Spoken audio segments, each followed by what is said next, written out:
بسم اللہ الرحمن الرحیم۔ معزز سامعین السلام علیکم۔ نکاح اور اس کی رسومات۔ دنیا کے ہر مذہب، ہر خطے میں مرد عورت کے درمیان ازدواجی تعلق قائم کرنے اور اس کے ساتھ دائمی زندگی گزارنے کے لیے کوئی نہ کوئی دستور، قانون یا طریقہ ضرور موجود رہا ہے۔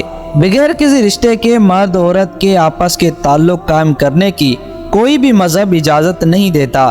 اسلام میں جو طریقہ مرد عورت کو ہمیشہ کے لیے ایک دوسرے کے ساتھ رشتہ ازدواج میں باندھتا ہے اسے نکاح کہتے ہیں۔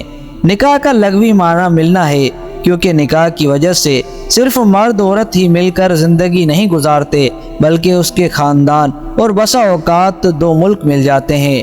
نکاح انسانی نسل کی بقا کا سبب اور بہترین عبادت ہے جو حضرت آدم علیہ السلام سے شروع ہوئی اور تا قیامت رہے گی۔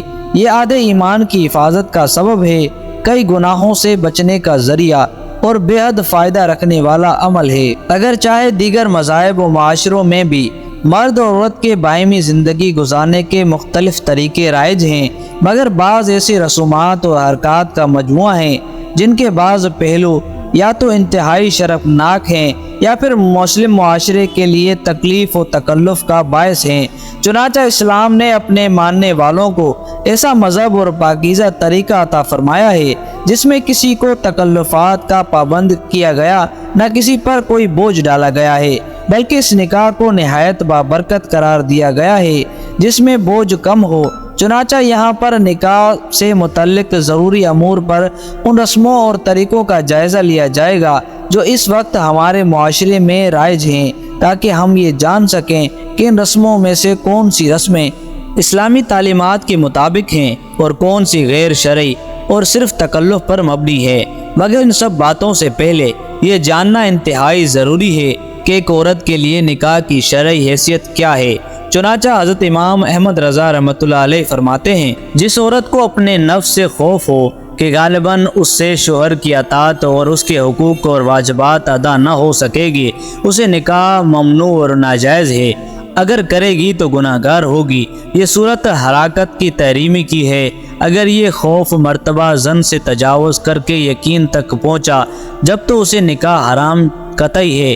جنہیں اپنے نفس سے ایسا خوف نہ ہو، انہیں اگر نکاح کی حاجت شدید ہے کہ بے نکاح معاذ اللہ گناہ میں مبتلا ہونے کا زن غالب ہے، تو ایسی عورت کو نکاح کرنا واجب ہے۔ معاشرے میں رائج نکاح کی مختلف صورتیں۔ فی زمانہ نکاح کی جو صورتیں ہمارے ہاں عام راج ہیں، ان میں سے ایک یہ ہے کہ عام طور پر لڑکی کی طرف سے ایک وکیل مقرر کیا جاتا ہے جو لڑکی سے اجازت لے کر قاضی صاحب سے نکاح پڑھانے کو کہتا ہے۔ یہ طریقہ درست نہیں، کیونکہ نکاح کا وکیل بننے والے کو خود نکاح پڑھانا لازم ہے۔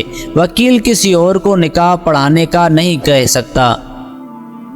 میرج ہال اور شادی کارڈ۔ شادی کی تاریخ مقرر کرنے کے بعد یا بعض جگہ مثلاً بڑے شہروں میں تاریخ رکھنے سے پہلے شادی کے انتظامات میں سب سے پہلا مرحلہ شادی گاہ کے انتخابات کا ہوتا ہے۔ پہلے زمانے میں تو گلی محلوں کے کسی میدان میں شادی کے لیے خیمے لگائے جاتے تھے، پھر ان میں کچھ نیا پن آیا تو لوگ شادی کے لیے لاؤن وغیرہ کا انتخاب کرنے لگے۔ اس میں چنانچہ اسٹیج، ٹینٹ، کرسیاں، کھانے کی ٹیبلیں اور ڈیکوریشن وغیرہ سارے انتظامات خود کرنے پڑتے تھے، اور شادی کی دیگر مصروفیات میں سے ان کاموں کے لیے وقت نکالنا ایک مشکل کام تھا۔ لہٰذا ان لوگوں نے آسانی کے لیے بعض افراد نے شادی ہالز میں سب سروسز دینی شروع کر دی، اور اب ان کے پاس سارا سیٹ اپ ہر وقت تیار ہوتا ہے۔ بلکہ اب تو رفتہ رفتہ شادی ہالز میں بھی مزید ترقی ہو رہی ہے، اور ابھی اپنے سٹینڈرز، جدید طریقے، تعمیر اور سہولیات کے اعتبار سے مختلف ناموں سے جانے جاتے ہیں، جن کی بکنگ اپنے سہولتوں کے اعتبار سے عام شادی ہال سے کئی گنا زیادہ ہوتی ہے۔ یوں ضرورت اور آسانی کے لیے بننے والے شادی ہالز اب شوق اور نمائش کا ذریعہ بن چکے ہیں، جن پر فقط 2-4 گھنٹوں کی تقریب کے لیے لاکھوں لاکھ روپے خرچ کر دیے جاتے ہیں۔ نہ صرف یہ بلکہ مختلف ہالز کے سروے کرنے میں بھی مال اور وقت الگ خرچ ہوتا ہے۔ غرض ہر کوئی بہتر سے بہترین حال کی تلاش میں ایک دوسرے سے آگے بڑھنے کی کوشش میں ہے۔ یہ ٹرینڈ اتنا عام ہو چکا ہے کہ اب دیکھا دیکھی شادی کی دیگر تقریب بھی انہی حالز میں ہونے لگی ہیں۔ حالانکہ نکاح تو اعلانیہ طور پر مسجد میں ہونا مستحب ہے، جیسا کہ ایک روایت میں بھی ہے کہ نکاح کا اعلان کرو اور اسے مسجد میں کرو۔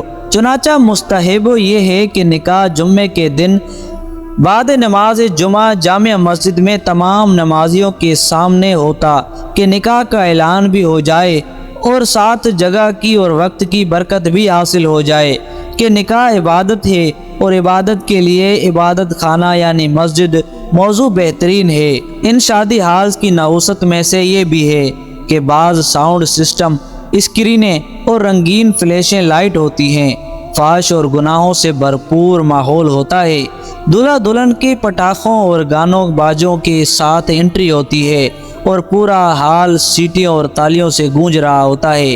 ان یہودہ کاموں کی نحوست نے بلا شبہ ایمان اور غیرت کا جنازہ نکال دیا ہے۔ اگر چاہے آج بھی بعض گھرانے ان میرج ہالز میں باقاعدہ پردے کا اہتمام کرواتے ہیں، جس کے لیے تقریباً ان تمام ہالز میں خواتین و حضرات کے درمیان پارٹیشن کا اہتمام ہوتا ہے، وہ جو بکنگ کروانے والوں کے کہنے پر کر دیتے ہیں۔ مخلوط نظام کو ختم کرنے کا یہ ایک بہترین طریقہ ہے۔ ہمیں بھی اس طریقے کو اپنا کر اپنی شادیوں سے بے پردگی کا خاتمہ کرنا چاہیے۔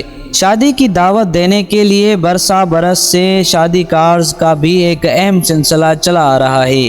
لوگ شادی کے موقع پر بہت سارے کارڈز چھپواتے ہیں، جن میں مہندی، مایوں اور بارات ولیمے کے الگ الگ کارڈ ہوتے ہیں۔ سنت ولیمہ۔ سنت ولیمہ کا مطلب ہے کہ شادی کی خوشی کا کھانا۔ نکاح کے بعد شب صفاف کے دوسرے یا تیسرے دن احباب کی دعوت ولیمہ دینا مستحب ہے، نہ کرنے پر گناہ نہیں۔ حدیث پاک میں ہے کہ ولیمہ کرو خواہ ایک بکری میسر ہو۔ ولیمے کے لیے لوگوں کی بھیڑ شرط نہیں اور نہ ہی 10 قسم کی ڈشیں بنانے کی حاجت ہے۔ اپنی حیثیت کے مطابق دال، چاول یا گوشت وغیرہ جو بھی کھانا آپ پیش کر سکتے ہیں پیش کر دیجئے، ولیمہ ہو جائے گا۔ 2-3 دوست یا رشتہ دار ہوں تو بھی ولیمہ ہو سکتا ہے۔ اور یہ عوام میں جو مشہور ہے کہ جسمانی تعلق قائم کیے بغیر ولیمہ حرام ہے، یہ درست نہیں۔ اس کا کھانا بھی حلال و طیب ہے، ہاں یہ دعوت عام کہلائے گی۔ اسی طرح مکاؤ کی رسم بھی جائز ہے، جبکہ ان میں غیر شرعی امور نہ ہو۔ لیکن اگر شادی کو صرف نکاح اور ولیمے تک محدود رکھا جائے تو یہ افضل اور بابرکت ہے۔ اپنے شریک حیات کے لیے اللہ سے یہ دعا مانگا کریں، رب کریم سے یہ دعا کیا کریں کہ جو بھی شریک حیات نصیب میں تو نے رکھا ہے وہ ذہنی سکون دینے والا ہو، محبت اور عزت دینے والا ہو۔ ہم تیری پناہ مانگتے ہیں برے ساتھی سے جو وقت سے پہلے ہمیں بوڑھا کر دے۔ ہم پناہ مانگتے ہیں ایسے ہم سفر سے جو ہماری حسین چھین لے اور ہمیں اذیت دے۔ رب کریم ذہنی اذیت کا شکار بنانے والے ساتھی سے محفوظ رکھ۔ یا اللہ ہمارا نصیب کھول دے اور جلد نیک ہم سفر نصیب کر جو دین کامل پر ہو، اور مجھے دین کے کام کرنے کی توفیق عطا فرمائے، آمین۔ عورت کی سب سے بڑی عبادت اپنی عزت کی حفاظت کرنا ہے۔ اگر آپ کو ہماری یہ ویڈیو پسند آئی ہے تو ویڈیو کو لائک کریں، چھوٹا سا کمنٹ لازمی کریں۔ اگر چینل پر نئے ہیں تو چینل کو سبسکرائب کریں۔ ملتے ہیں نیکسٹ ویڈیو میں، تب تک اپنے بھائی عبدالرزاق کو اجازت دیجیے اور اپنا خیال رکھیں۔